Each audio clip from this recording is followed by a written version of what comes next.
Story 1, this is Fireteam Delta. Dad's coming home. Welcome to the Military Veteran Dad Podcast, where it is our mission to bring every dad home. I am your host, Ben Colloy. I'm a United States Marine veteran, husband, and a father. We will bring authentic conversations to inspire action in your life so we can close the gap between the dad you are today and the dad you want to be tomorrow. This is the Military Veteran Dad Podcast. Welcome back to another episode of the Military Veteran Dad, episode 21. It's hard to believe I've been doing 21 episodes of these, and we're only in beginning of May when I record this episode. And just in January 1st is when this movement started. And reflecting on how far it's come, how many people I've been connected with since I started it, and how many times the universe has proven that I just need to keep moving in order to find purpose in life.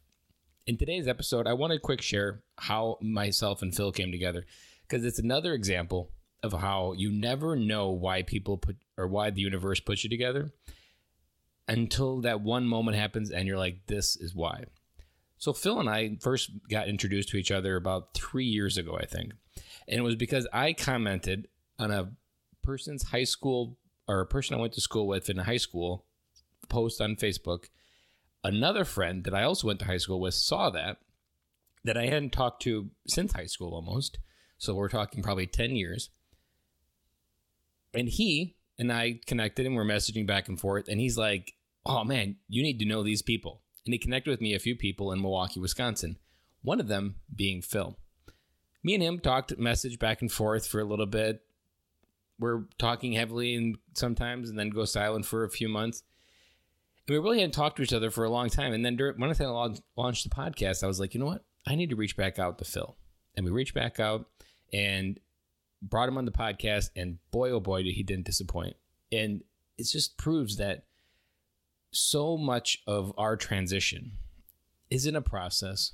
It's not a plan. It is just simply moving.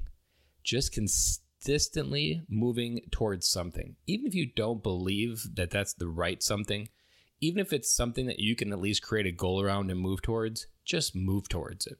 This introduction was simply because I was blogging online. That was it. I didn't have a podcast. I didn't even have the idea for a podcast. Maybe I had the nervousness to try to start one, but it hadn't moved past the fear stage in my mind yet. Just keep moving. That's all we need to do. And just keep talking.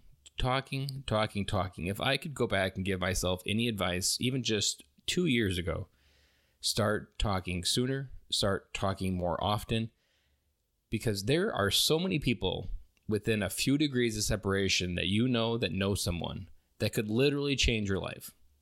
But until you start talking about anything, doesn't matter, dad life, kid life, work life, sport life, just keep talking. Because when we keep talking, we find out that what we're going through isn't only us. And I think as veterans, especially as military veteran dads, active duty and veteran, that idea that we're the only ones having these thoughts is so important to kill that idea. Because the sooner you can kill that, the sooner you can start taking steps to come home. And in this episode, it's just an all-around good episode about life, military, raising kids. He's got 4 kids. He's just had another 4th kid.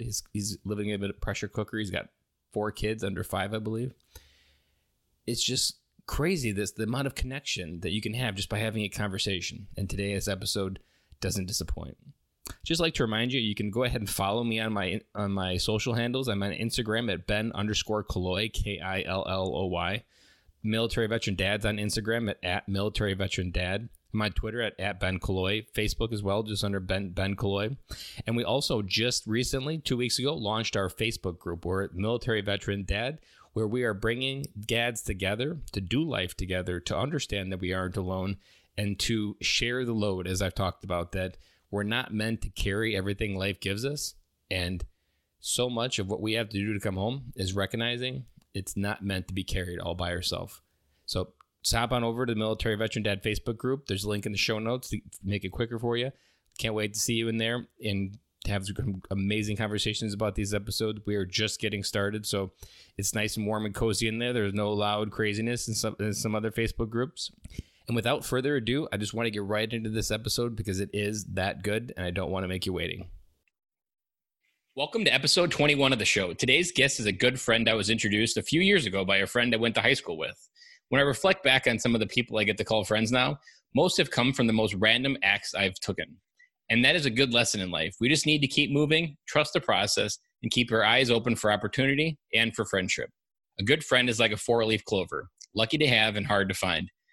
Phil Oblak is a dad of 3, soon to be 4 kids. And I remember when I first met him, he just had 2.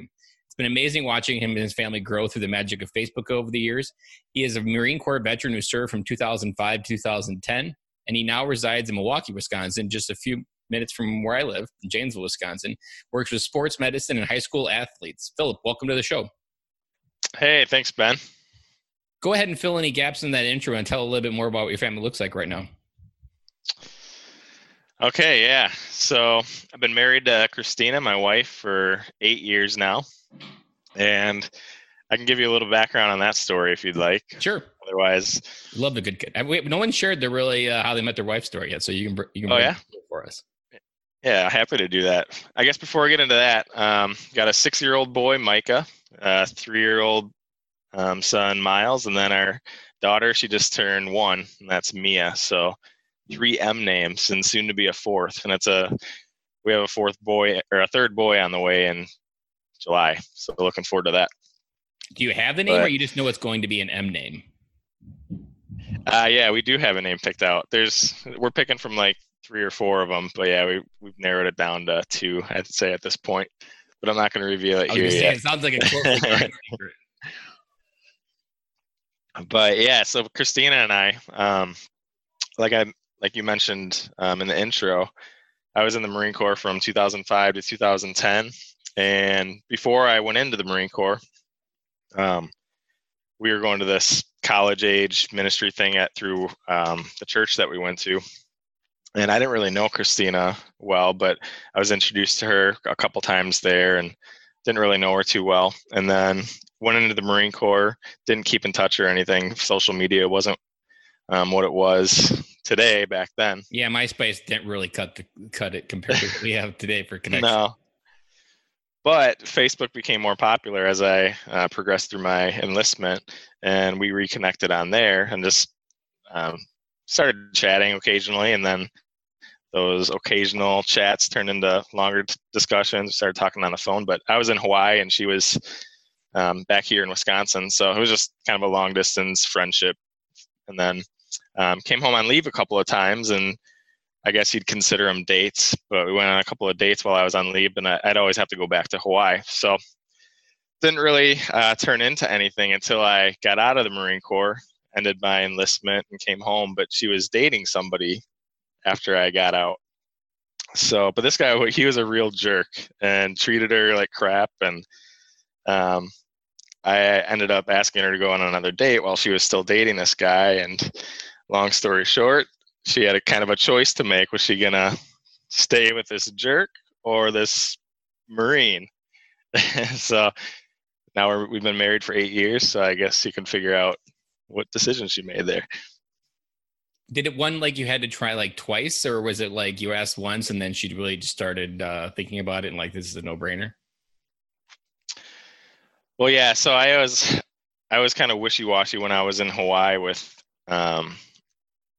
her. So she was pretty forthcoming that she wanted it to be more than just a friendship when I was in Hawaii, but I just wasn't ready to make that commitment being over there and she being here. So after I got home, there was still interest there on her end, but she had been dating that guy. So I wasn't sure what to make of it. If I was going to ask her on a date, what she'd say, but she said yes. And way to start and evolved from there. Exactly. Talk about one of those moments where you can either put up or shut up, and your moment completely pivoted your life into where you are today. Yeah, definitely. I like that story. And how long did you get dating before you got married? Not long at all.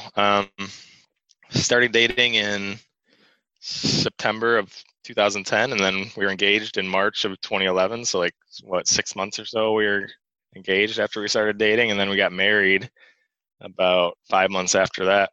She must be pretty special that you thought you had to anchor her down before she started, before she got away on you again. Yeah, she is. I like that. So how long were you married before you started having kids? Well, our plan was to wait a couple of years, do some traveling, and just have some fun as newlyweds. But you know how plans go. We had Micah. So he was born in 2013, January. So that was about a year and a half after we got married. So really shortly after we got married, we found out she was pregnant, and yeah. So everything just started getting going fairly quickly. And you haven't stopped yet. In our relationship. Yep. Make a decision or something happens, and we just, things come at us quickly. Did you intentionally put your life on hold to date while you were serving, or was it just more of like timing that you just never felt like the right girl was over there, or was it intentionally that way you did it? I had a couple of longer distance relationships before. I guess I wasn't in a long distance relationship with Christina, but because I had been in a couple of long distance relationships, they didn't really work out, and I just didn't really want to do that again. So yeah, I guess it was intentional. There were a couple of not so serious relationships that I was in while I was in the Marine Corps, but didn't really see them as wife material after I got to know them better.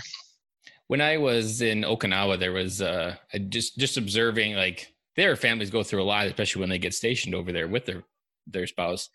And I just knew that what the military family life wasn't for me. And it was the right idea. But then when I got transitioned out, I didn't necessarily, felt like I was really, really behind. So then I felt like I needed to catch up on dating, and then just kind of like kept running, and then got married, and then we had kids really quick. And if I could do it over, I would have done the same things. I would have just gone a whole lot slower to enjoy that time with my wife, and just because she was in school at the time, and right when she graduated, we started having kids, and it was just always one major life event after another. And it was never a good time to just slow down and say, let's just be us for a little bit. Yeah, I totally understand that. That sounds pretty similar to us too. And you don't realize it because you think, and everybody else is doing it, so it's easy just to feel like it's normal. But you're sacrificing a lot until that 18-year mark, when they start to go off on your own. And it's not even 18, because depending on how many kids, you got to get them all out of the house, and you can 20, 25 years. Yeah, and there's those 20s or something we never get back, and I feel like we don't spend enough time in our 20s just figuring out who we are as well, which I feel like even for myself, I'm 34, and I spent a lot of time just feeling a little bit lost because I never really slowed down to figure out where I fit into the world either when I got out of the military.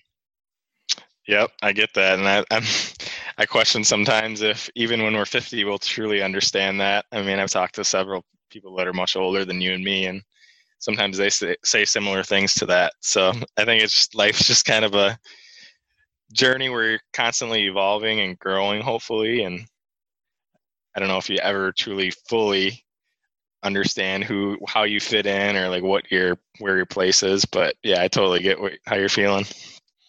So if you have 3 kids, about to have 4, when you come home to your family now, post-service, what does that mean to you? What does that look like? Sorry, can you repeat that?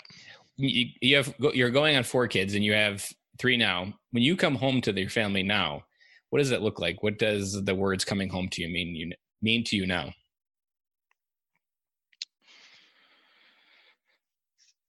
Yeah, I think I understand your question. Obviously, coming home back when I was in the Marine Corps, I was coming home, and so I was single at the time, coming home, and I was coming home from a deployment back to where I was stationed in Hawaii, and that was such a relief to come back to a place where you're safe. You don't have to wonder if you're going to wake up in the morning. I had the freedom to do what I wanted, essentially, besides the obligations to your duty or to your command. But yeah, now it's coming home from a long day at work, I get the kids running to the door screaming, "Daddy, Daddy," and Yeah, it's like my heroes 3-year-old welcome. running. It is, yeah. So yeah, I don't know if that answers your question or not, but it's when you come home now, do you have like a plan in your head, or you just kind of fly by the seat of your pants and see what the kids need or what your wife needs? Or yeah, typically when I'm coming home from work, so I work kind of a unique schedule with being at a high school. So a lot of times I'm coming home at 8:30 when the kids are either in bed or just getting ready for bed, and Christina's getting ready to tuck them in. But if I'm home a little bit earlier and they're not in bed yet, like I said, they're running to the door screaming, "Daddy, Daddy," and I just on my way home, I just try to unwind and um, keep work at work and allow them to have my full attention, so that those last few minutes before bed we can have some fun playtime, whether it's wrestling with the boys or um, dancing with Mia or whatever the case is. so if you don't get that time when you come home at night, what do you do to connect at other times of the day? Yeah, so I'm up at usually 5 every day. I'd like to do some reading in the morning, and then my 3-year-old gets up at like 5:30, and we're either watching cartoons or reading a book in the morning, and then Mia, she gets up shortly after that. So I spend the morning with the kids. I'm pretty lucky with my job to have the hours I do, in the sense that, yeah, I sometimes miss their bedtime or supper time, but with Mia and Miles, Mike is in school, but with the little ones, I get the morning most days until about lunchtime to spend with them. So going on walks with them, um, reading to them, playing with them. I'm pretty fortunate in that sense to be able to spend quite a bit of time with them in the mornings. What's something that you struggle with as a dad? Oh man, a lot of things. Where to begin? Patience is definitely probably the biggest struggle. And then guilt later on about losing my patience oftentimes. So, I mean, you know how it is having kids, trying to, yeah, there's some of that. Yeah. Feeling guilty. Especially if you know Yelling better. Like at that's them. what really eats you alive, is when you have the awareness of what's right and wrong, and then you make a unconscious decision to do it differently, and then you're like, oh man. Yeah, absolutely, man. Yeah, Mike, our 6-year-old, he's just a really smart kid, and he really has been since he was really small. And sometimes I forget that he's still a little boy in the way that I will yell at him at times, and I got to remind myself that he's still a little boy, and even though he's really smart, I've got to have more grace there. Mm-hmm. My daughter is really smart as well, but her ability to understand her emotions is it's just unregulated wild roller coaster, and everything is just either a 9 or a 10 or a 0, and Mm-hmm. just trying and sometimes she understands things too well. Like I try to give her some simple piece of advice, and then it'll backfire because then she'll repeat it to me in a way that I didn't intend it to. And even something as simple as like treat other people like you want to be treated. Like if I'm disciplining Dylan, she'll say, well, why are you doing that? Why you want to treat him like that? And it'll be the same thing. Like she used that piece of advice against me. And I'm like, that's not how I meant that advice to come out. Yeah, it's funny the things that they pick up on and then use it against us, huh? Do you have any intention with your sons to just help them understand who they are as boys, and trying to raise them as men? Do you have any methodology in your head as of yet, or are you just trying to keep them alive from killing each other? Yeah, a lot of days you feel like a referee trying to break up fights, but yeah, certainly I grew up in a Christian household, and faith is still really important to me. There was a time before I joined the Marine Corps that I definitely strayed away from my faith and went down some um, horrible paths that I I guess I would change. I wouldn't do those things again if I could go back, but just because it's kind of shaped who I am now. But I definitely am not proud of some of the things I've done in my past with getting involved with drugs and um, just other situations that I got myself into with the law and whatnot. But so where I'm going with that is I just getting back to my faith as I got into the Marine Corps and throughout that time afterwards, just building their character and their values, Christian-based values, just being men of integrity and being men of their word. Those are the types of things that are super important to me. So just trying to teach them different lessons. Like I don't want little robots that are constantly behaving just to get them to do what I want them to do. Like I want them to understand like why it's important to be respectful and obey what mom and dad are saying. And is there a story or an example you could share with us of where your son was a certain way and you tried to move him the other way or refocus his mind in the right context? Yeah, let me think of one really quick. Trying to think of the example from this morning. So Micah, what was going on?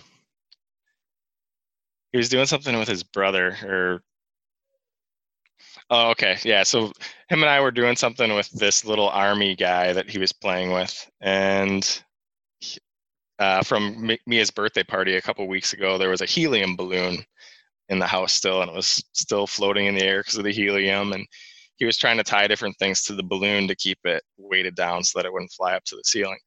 And long story short, so I suggested that he put the army guy on the string to the helium balloon so that it could be like a little parachute for the army guy, that it would slowly float down to the ground. And after he tied it to the balloon and thought that it was so cool and showed mom, he's like, "Mom, look what I did. Wasn't that such a great idea I had?" And it's not a big deal. It's just a 6-year-old like being excited to show his mom about this cool little army guy in a parachute, but he knew in his heart that he actually didn't come up with the idea. So I'm like, Micah, did you come up with that idea or did I come up with that idea? And he's like, "Yeah, you did, Dad."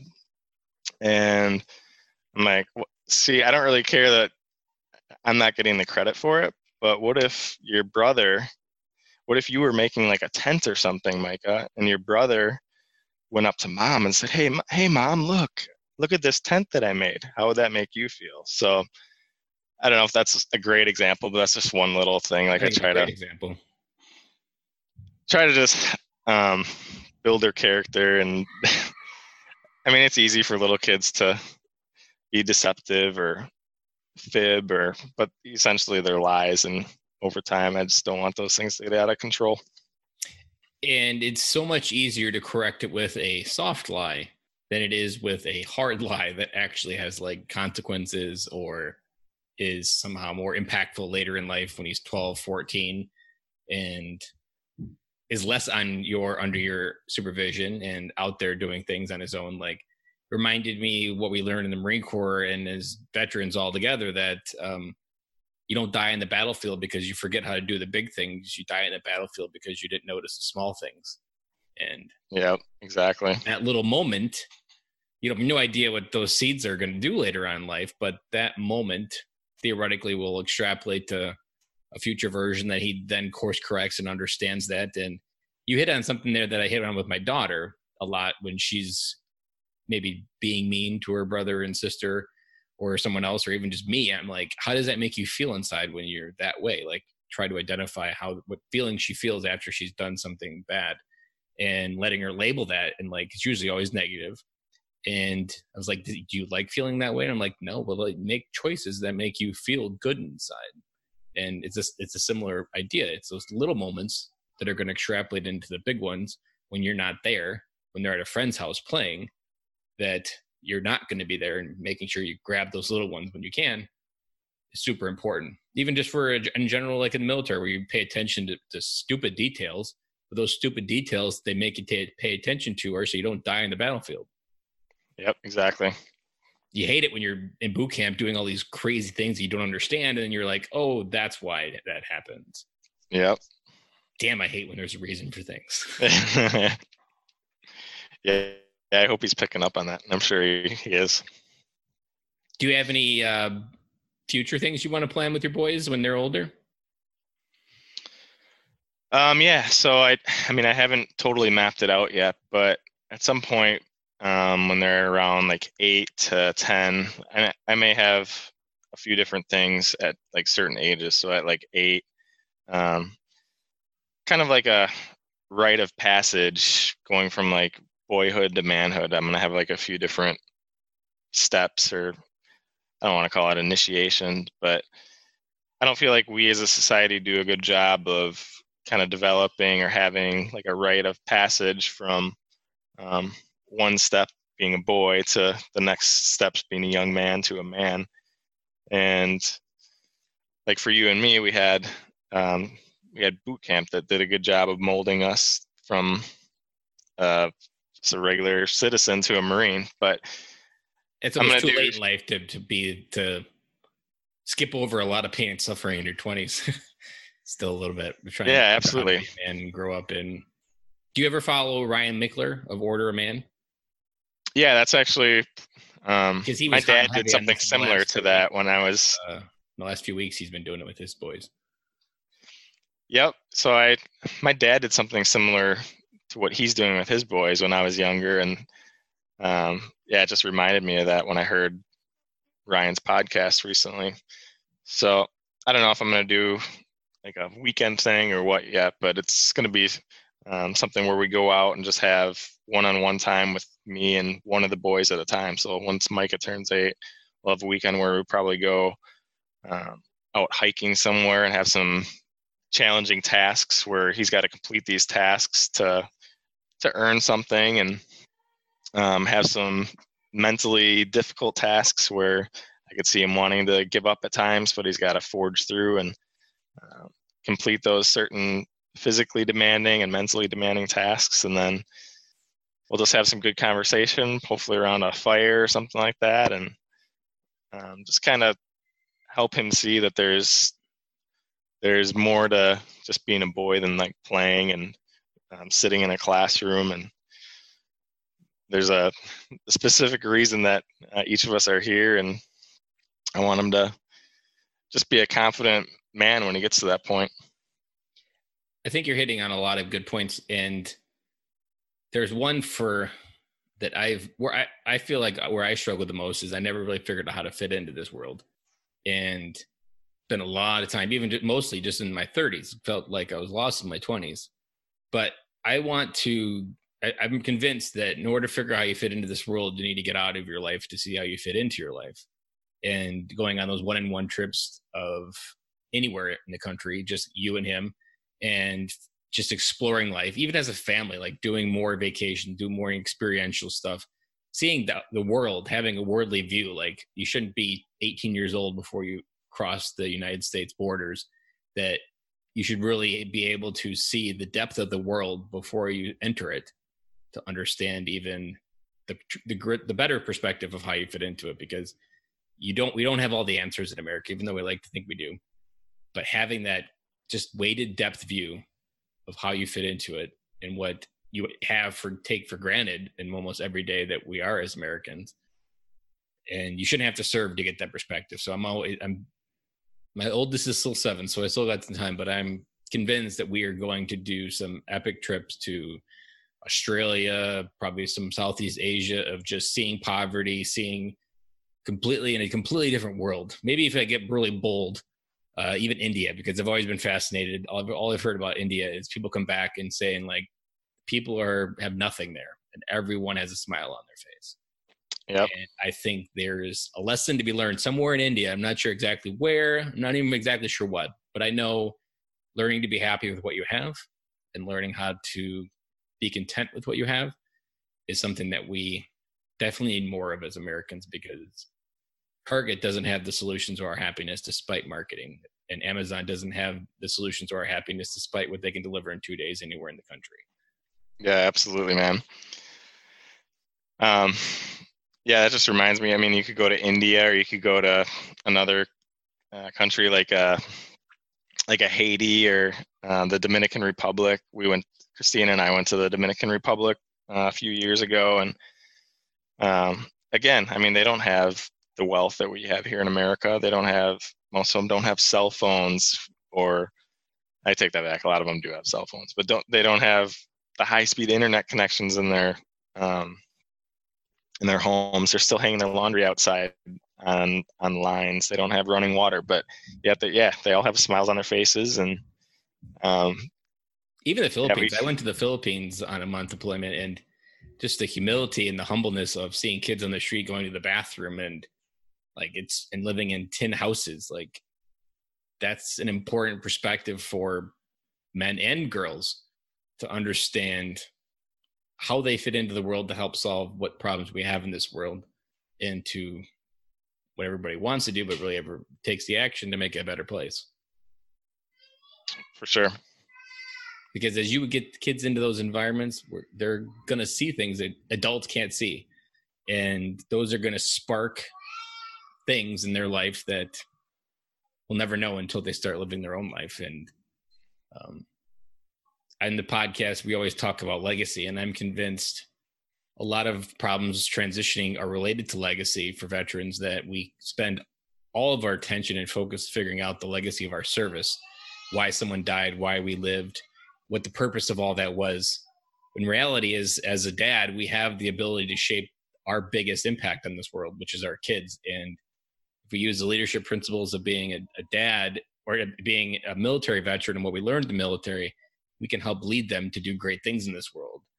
And that serving in a different way, I think is the biggest thing that I've learned so far in 21 episodes of the podcast, that focusing on the future and where our best impact can be made while we serve, which is our kids. And that's something I'm convinced and focused on, important with just being more intentional with my kids and making sure they have what they need to be good adults. Absolutely, man. I'm totally on the same page with you on that. When you hear the word legacy, do you have anything in mind that comes to mind of what you want the Oblak legacy to be? Yeah, definitely. So my dad, he grew up with a pretty rough upbringing, abusive mentally and physically. Both of his parents he grew up in with alcoholic parents. So yeah, they're physically and mentally abusive. And I'd say he did a pretty good job of cutting that line of abusiveness. Obviously he wasn't perfect, but I wasn't getting mentally or physically abused or anything like that. And from that point forward, I feel like the Oblak lineage it kind of just pivoted, and it's going in a different direction. I want to hand that down to my sons and then their sons, and just be men of integrity, of their word, those types of things that I mentioned earlier. And so for me to do that, I have to be a man of integrity and a man of my word, and show them how to treat a woman by the way that I'm treating Christina, pursuing my wife, not just providing financially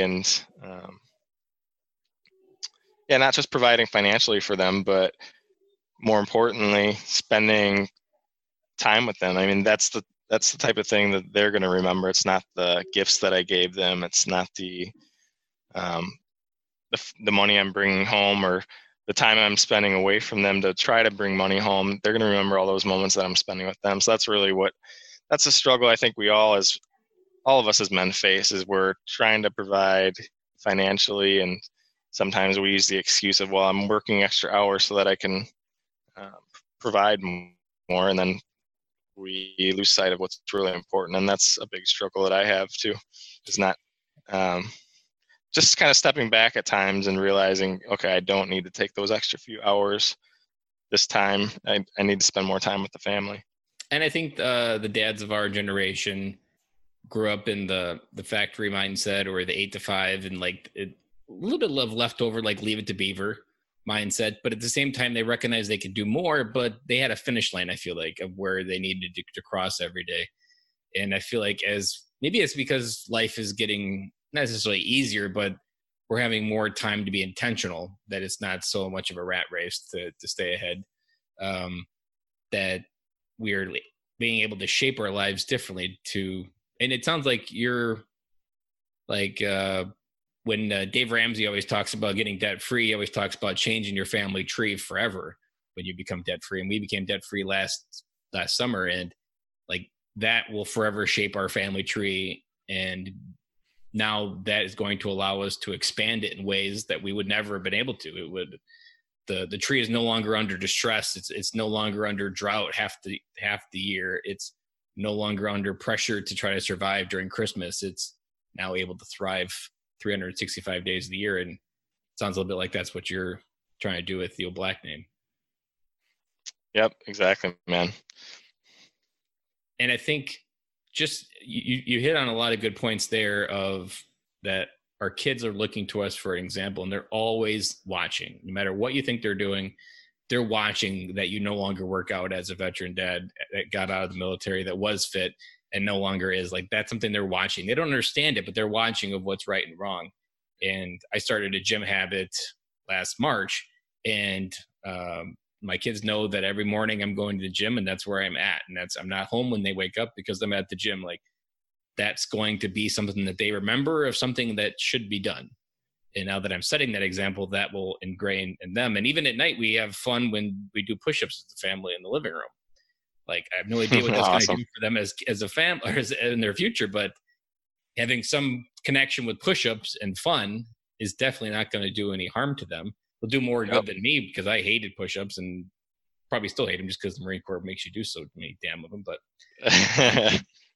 and you being a fitness guy, I'm sure that that's something that you try to set an example for your family as well. Yeah, absolutely.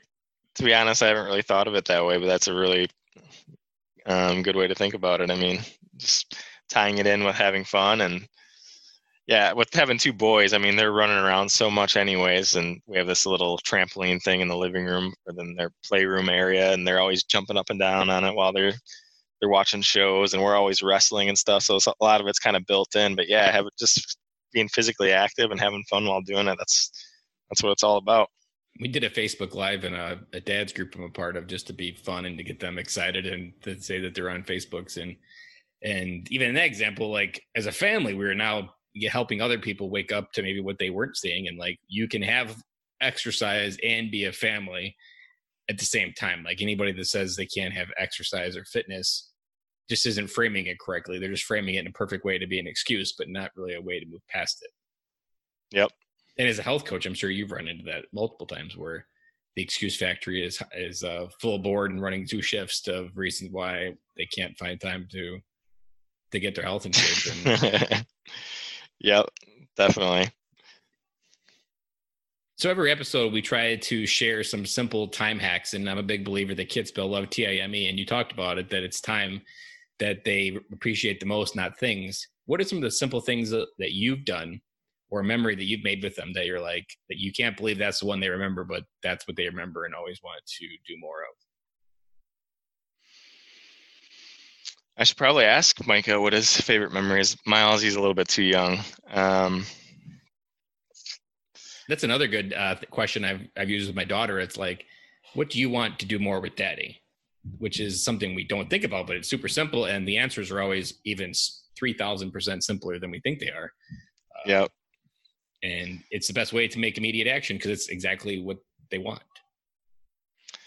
You don't have. I don't know specifically what it is, but I do know that he just values one-on-one time. So even just playing like a little board game, or going on a walk, or doing something just one-on-one with him, just spending even just 20 minutes doing something with him. Those are the types of things that he values the most. And I'm just being around a lot of kids. I know that's what most of them would say too. Your oldest is in school now, right? Yep. He's in kindergarten. Do you take him to school, or does he ride the bus? Yeah, I take him to school each day. If it's nice out, we take a walk with the other 2 little ones, and because we're like half a mile from the school. But otherwise, with this weather lately, it's usually driving. Yeah, the weather in here in Wisconsin has definitely been on reboot. And even just yesterday, we had 2 inches of snow on the ground. It's middle of April. with blue screen. Yep. Tried loading. I was super excited. My daughter started a new school this year, and I drop her off in the morning at early school care, and there's a diner right across the street. And I love breakfast, and I was like, "Oh, this is gonna be amazing." So I think maybe like twice a month we go out for breakfast in the morning before dropping her off to school. We leave like maybe 20 minutes early, get a little bit later to early care, but it's not really, school hasn't started, so we're not missing anything.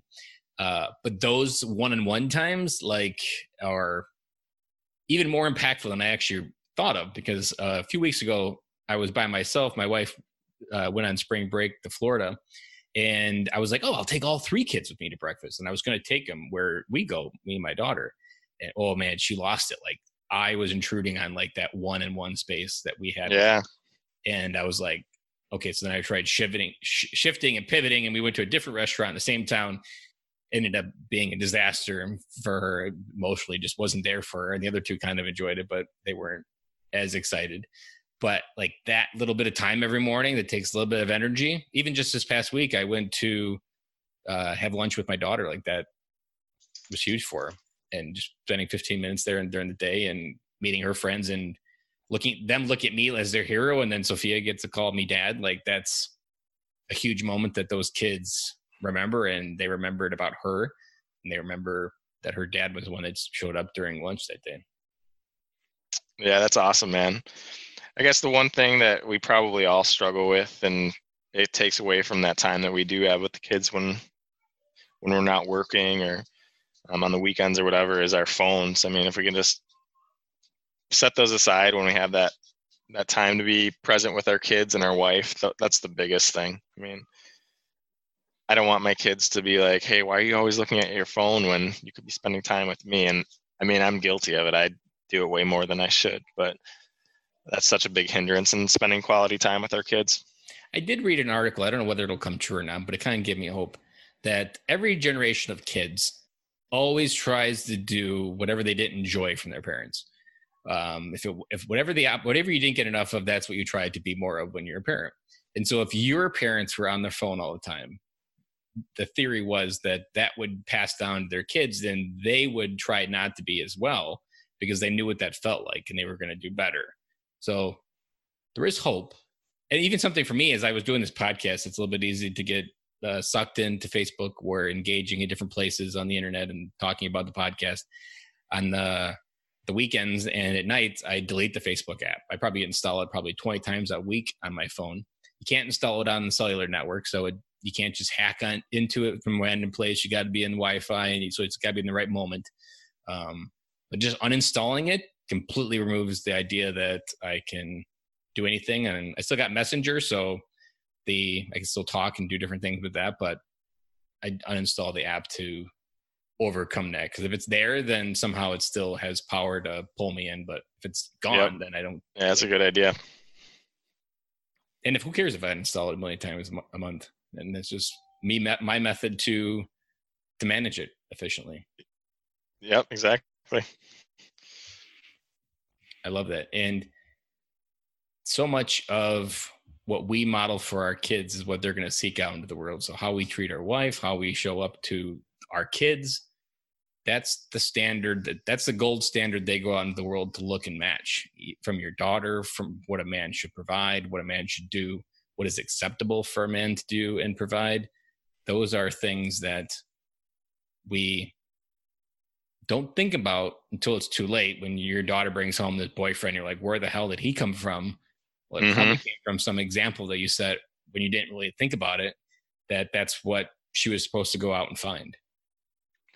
Yeah, totally. And I think once we have kids as parents, we often can neglect our marriage, or not neglect it, but it's kind of we overlook things that we wouldn't have early on in our marriage, whether it's setting aside date nights a couple times a month, or just saying how we appreciate our spouse, or leaving little notes. It's so easy to prioritize our kids. Yeah. We think it's the right order, kids and then spouse, but your kids will leave. It's guaranteed, but your spouse isn't. And it's important to remember that order, that you don't want to be a stranger when they leave. because that's when it's over and you're just like, I don't know you anymore and I want to go try something different. And it's even, I think as active duty dads, it's even more because we get stuck on that our service is a noble sacrifice, and that, but in reality, it's just a job. You're just a number. It has an expiration date. It's going to end, but what you've created in your legacy and your family is never going to end. It's going to be there forever. It's not a credit card that you can borrow from.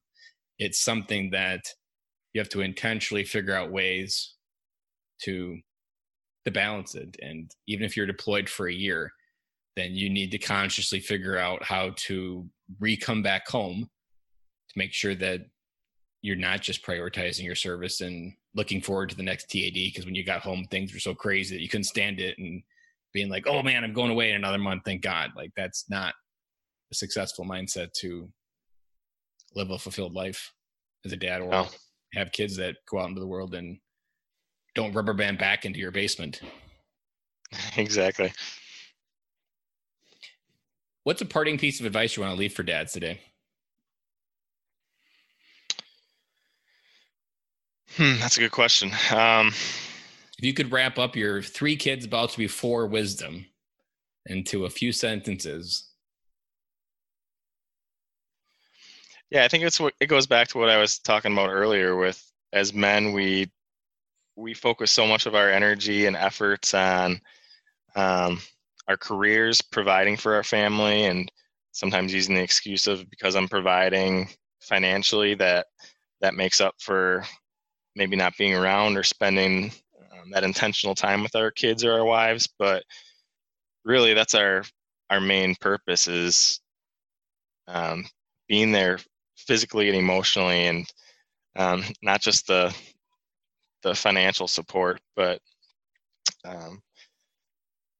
one example that I'll give here is, so when I'm coming home, this is kind of going off topic a little bit, but so when I come home from work and the kids are all up still, and Miles and Micah, they run to the door saying, "Daddy, Daddy," and Mia, she smiles and starts flailing away like a little 1-year-old does.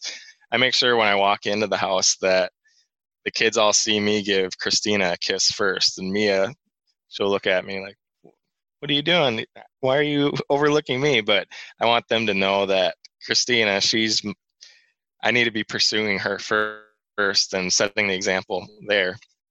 And yes, the kids are the next most important thing to me, but pursuing my wife is the number one most important thing. Like you said, when the kids are gone, yeah, they're still my kids, and I will support them till the day they die, but my wife is still my priority. And so yeah, I like that. That's a very big nugget and good perspective for me, because I get the right at the door, and it's like what we just were talking about, setting the clear example of modeling what's right for a man to do. And they won't even probably ever figure it out, but they'll subconsciously know the difference later in life. For sure. Yep. And they probably won't even know why they're doing it in a certain way when they're older. But in reality, it was just the way they learned. That's the way it always was. It was never anything different than the way that you represented it. Yep.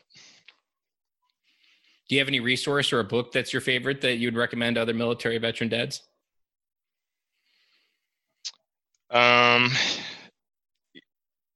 Yeah, the one that pops into my head right off the bat, there's a lot of good books out there, obviously, but Wild at Heart by John Eldredge. That'd be one that, not just military. I've heard that on many podcasts. I haven't read it yet, but I've heard John talk on many podcasts, and that book is definitely a big book just to connect with your soul almost, and figure out what I think he does really well is he puts labels to feelings and desires that you really didn't know how to frame in a sentence, and to understand what they're meaning. Even just the adventure that he always talks about, and that we need adventure in our lives as men, but very rarely do you ever hear a man talk like that. But you have that feeling, and once you have someone talk like that, it's like, oh wow, that's what I've been feeling, or that's that desire that I just couldn't put my finger on. Absolutely. And I mean, most of us as modern day dads, men, we go to a job, whether it's in an office. Most of us aren't working the blue collar jobs anymore in a factory, or some of us are, but majority are working jobs that we're not really physically active at. And then we come home and we're sitting on the couch, and a lot of us just aren't fulfilled, or like you had mentioned earlier, that we're kind of searching for our place in this world. And that book just kind of goes into how, as men, we're always seeking the next adventure. And if we don't have that adventure in our lives, whether it's pursuing a woman or our wives, or pursuing whatever that adventure is, there's a reason that when we're out on a hike or out exploring somewhere, or like when we're in the military and we have those moments when things are super scary and we're on a patrol, or you're on a training operation and things are a little bit chaotic and scary. Those are memories that we look back on and enjoy talking about, because that was an adventure. I mean, that's what us as men, we crave in our lives. And not that we need to go seek dangerous situations, but if we're just living a stale, every day is the same day life, I mean, there's a reason that a lot of men and military veterans in general are going to get depressed, and leads to unhealthy habits. So yeah, that book is awesome. It reminds me of, so I've always had this adventure in the back of my head, and I don't have a lot of good ideas. I just know I'm going to focus on it this summer. But we've had a few nice weeks. This week, there was one day, I think it was Wednesday. It was just perfect. There was no wind. It was like 65 degrees. As perfect as a spring night you can get in Wisconsin.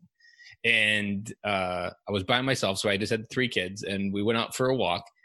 And there's not a big subdivision, but there's enough sidewalk to go for a walk. And you normally ride the bikes, and I was like, we're all just going to walk.